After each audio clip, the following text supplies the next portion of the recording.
देखिए, ऐसा है, पहले तो सबसे पहले मैं ये कहूँगा कि जो परिणाम पिछले कल आए हैं, जनता जनार्दन जो है वो सर्वप्रिय है और जो भी वो फैसला सुनाती है हमको वो स्वीकार करना है।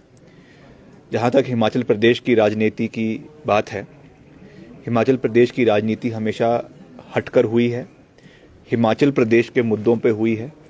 हिमाचल प्रदेश में जो विकास अलग अलग सरकारों ने करवाया है उसके मुतल्लक हुई है।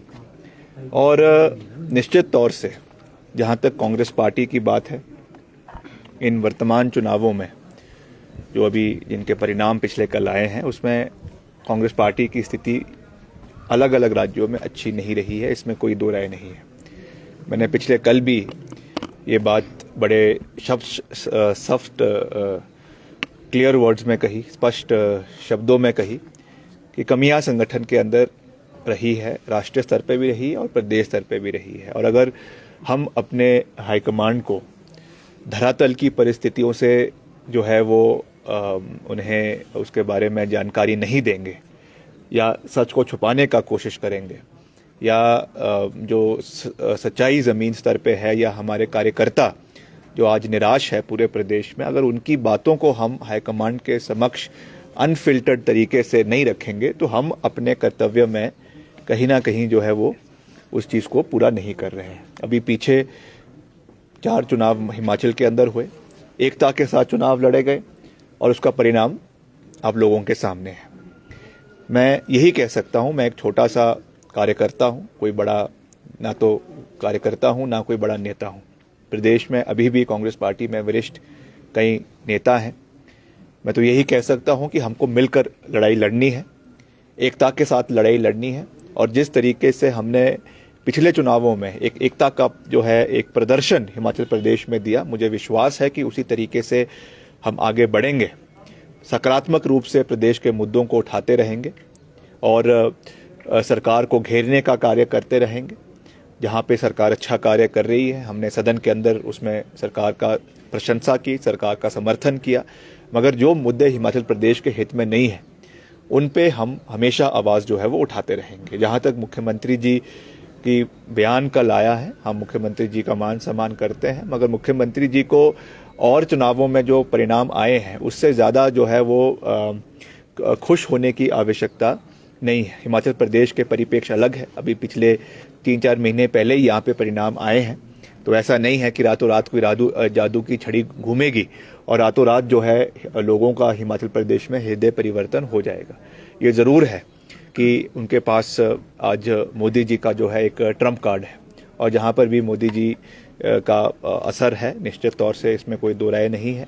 हम हिमाचल प्रदेश में पूरी मजबूती के साथ, एकता के साथ आगे बढ़ेंगे।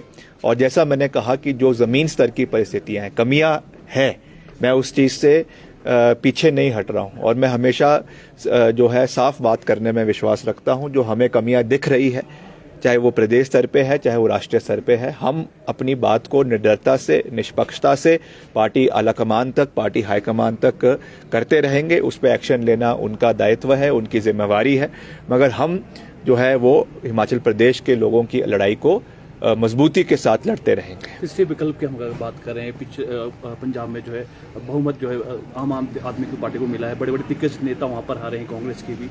हिमाचल में दावा कर रहे हैं कि अब हिमाचल की बारी है, हिमाचल में अब तीसरा विकल्प लोग ढूंढ रहे हो, तीसरा विकल्प आम आदमी पार्टी। आप इससे कितना सहमत हैं? नहीं, मुझे नहीं लगता कि हिमाचल प्रदेश के अंदर इस तरीके का कोई जो है वो इम्पैक्ट होने वाला है। हालांकि ज़रूर इन चुनावों से जो परिणाम पंजाब में आए हैं उसकी वजह से इस तरीके का उत्साह उनमें देखना है वो स्वाभाविक है, मगर हिमाचल प्रदेश की राजनीति बड़ी अलग है। हिमाचल प्रदेश में कांग्रेस पार्टी की सरकार अधिकतर समय तक रही है। श्री वीरभद्र सिंह जी प्रदेश के 6 बार मुख्यमंत्री रहे हैं और हिमाचल प्रदेश कहाँ था और कहाँ आज पहुंचा है वो उनकी सोच और कांग्रेस पार्टी की देन की वजह से ये चीज़ें हुई है। जैसा मैंने कहा कि कई कमियां ज़रूर रही है, उसको हम आने वाले समय में पूरा करेंगे और रीओरिएंटेशन पार्टी के अंदर करेंगे। अगर एक हमको अपने को रीइन्वेंट पार्टी को करना पड़े और नए तरीके से हमको जो है समाज के साथ जुड़ना पड़े, हम उसमें भी पीछे नहीं हटेंगे। मगर मैं आपको ये विश्वास दिलाता हूँ कि हम जो खास करके जो युवा वर्ग प्रदेश के कांग्रेस पार्टी के अंदर है, जिसमें मैं खुद व्यक्तिगत रूप से युवा हूं, मैं हमेशा ये बात कहता हूं कि हमको अपनी कमियों से जो है वो सीखना है। जो हमने गलतियां करी है उससे हमको सीखना है। हम निरंतर अपनी गलतियों को सुधारेंगे और जो जनसंपर्क है उसको और मजबूती के साथ आने वाले समय में बढ़ाएंगे। ये अच्छा है, झटके लगने चाहिए, मगर उससे हमको सीखना चाहिए। अगर बारी बारी हमको झटके लगते रहें और उससे हम ना सीखें तो ये हमारी मूर्खता होगी। हमको समय समय पर हार भी मिली है, जीत भी मिली है, और हमको तो 6 महीने के अंदर ही हार और जीत दोनों का स्वाद चखने को मिला है।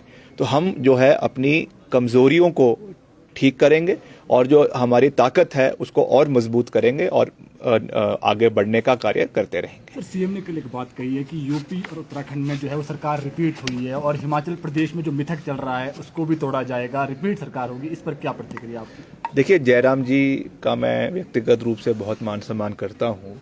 मैं तो उनको यही निवेदन करूंगा कि आप अपने कार्यकाल पे और अपने सरकार पे ध्यान दें। आप किसी और राज्य की जीत से उत्साहित होने की आवश्यकता नहीं है। प्रदेश में जो वोट यहाँ पे आपकी सरकार को या आपकी पार्टी को पड़ेगा वो आपके किए हुए कार्यों के ऊपर पड़ेगा। और जैसा हमने कहा कि ऐसी कोई बड़ी उपलब्धि हिमाचल प्रदेश सरकार की पिछले 4 सालों में नहीं रही है। अब इस बजट में इन्होंने जो है सबको मुफ्त राशन, मुफ्त गैस, मुफ्त हर चीज़ें बांटनी शुरू कर दी है। ये केवल जो है लोगों का एक किस्म से जो कार्य नहीं हुए हैं, बड़े कार्य जो इंफ्रास्ट्रक्चर प्रोजेक्ट्स में कार्य नहीं हुए हैं, उससे लोगों को का जो है ध्यान हटाने के लिए इस तरीके की चीज़ें करी जा रही है। मगर उनको अपने कार्य पे ध्यान देना चाहिए। और हिमाचल प्रदेश का, जैसे मैंने कहा कि जो राजनीतिक परिस्थितियां हैं वो देश से हटकर हैं और हम हिमाचलियत के नाम पे वोट जो है लड़ाई लड़ेंगे, चुनाव में जाएंगे और सकारात्मक रूप से जाएंगे और कांग्रेस पार्टी को विजय प्राप्त करवाने में हर संभव प्रयास करेंगे।